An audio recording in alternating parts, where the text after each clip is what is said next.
তোমরা সবাই আমার এই সাজানো গোছানো সংসারটা নিয়ে কিন্তু অনেক সুন্দর সুন্দর কমেন্ট করো যে তোমার ঘরটা খুব সুন্দরভাবে গোছানো, তোমার ঘরটা খুব সুন্দর দেখতে লাগে, তোমার ঘরের ফার্নিচারগুলো খুব সুন্দর, এরকম অনেক সুন্দর সুন্দর কমেন্ট তোমরা করো। এমনকি আমার রান্নাঘরেরও তোমরা অনেক বেশি প্রশংসা করো যে তোমার রান্নাঘরটাও খুব সুন্দর সাজানো গোছানো।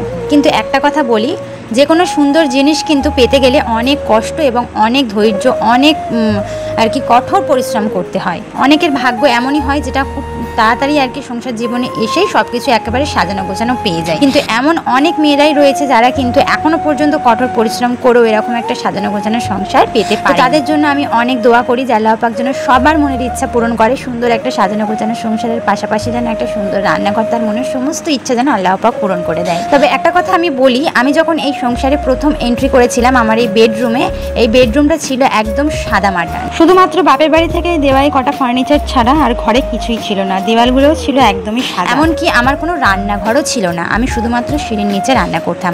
যারা আমার পুরনো ভিউয়ার্স, মানে প্রথম থেকে আমার ব্লগ দেখছো, তারা জানো আমার কিন্তু কোনো কিচেন ছিলই না, সিঁড়ির নিচে রান্না করতাম। তবে ভেবেছিলাম সিঁড়ির নিচেই কিন্তু খুব সুন্দরভাবে টাইলস দিয়ে গোছাবো, কিন্তু হঠাৎ করে সিঁড়ির নিচে উঠে গেল পানি, যে কারণে কিন্তু তারপর থেকে সিঁড়ির নিচে রান্না করতে পারিনি, সিঁড়ির ওপরে রান্না করতাম। সত্যি কথা বলতে তোমাদের দাদাভাই কিন্তু অনেক বেশি আমাকে সাপোর্ট করেছে, ওনার সাপোর্ট ছাড়া কিন্তু আমি কখনোই এত দূর আসতে পারতাম না। তবে আমার এই 6 বছরের সংসার জীবনে কিন্তু আমি অনেক কিছুই এক্সপিরিয়েন্স করেছি, অনেক কষ্ট এবং পরিশ্রম ত্যাগ করে কিন্তু আজ এই পর্যায়ে এসে দাঁড়িয়ে। তোমাদের অনেক অনেক ভালোবাসাও কিন্তু এর মধ্যে রয়েছে, তোমরা এইভাবেই ভালোবাসা দিয়ে যাও, আরও অনেক দূর এগিয়ে যেতে পারবো ইনশাআল্লাহ।